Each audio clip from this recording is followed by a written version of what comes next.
Di tengah-tengah Kuala Lumpur yang semakin moden, masih ada satu tempat yang simpan vibe lama kota ini.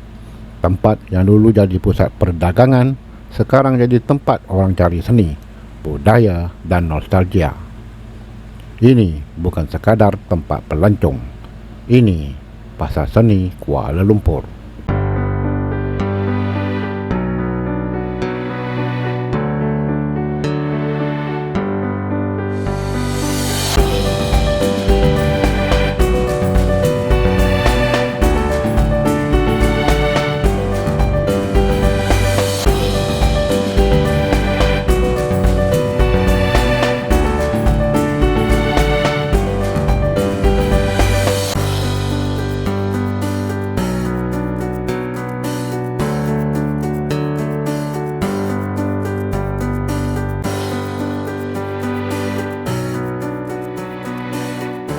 Kayu apa ni? Ini mahagoni, ini teak.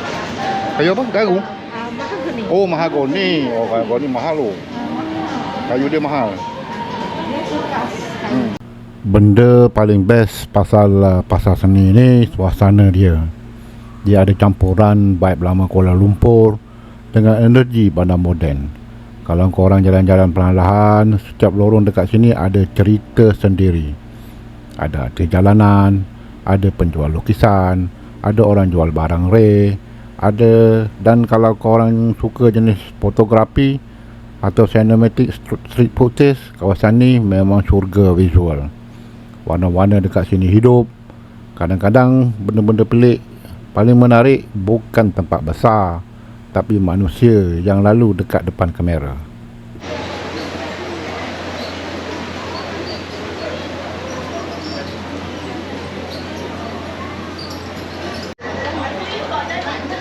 Satu lukisan berapa bang? Ini ya kalau macam tu lah. tengok jenis lah. Kalau hitam putih, Ha? ada harga kat sini. Oh, okey okey. Kalau hitam putih macam ni 100, 100 Ah. Kalau macam ni kita tengah buat ni 150. Oh, besar tu lah. A4 size. Oh, pakai ekor. A3 ada yang Ah. 250 size. Oh, tengok saya gambar dia lah. Okey, lukis potret kat sini. Ni potret.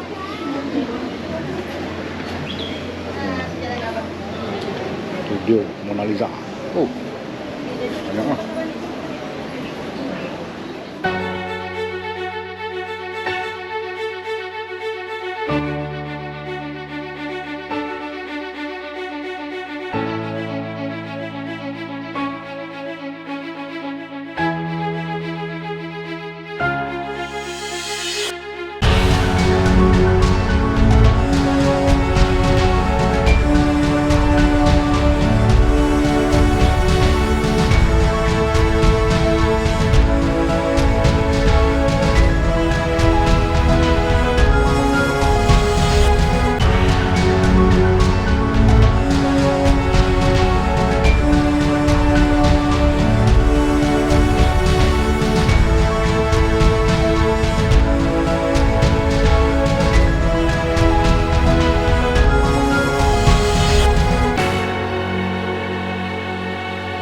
Mungkin suatu hari nanti semua benda akan berubah, tapi harapnya tempat macam ni takkan hilang.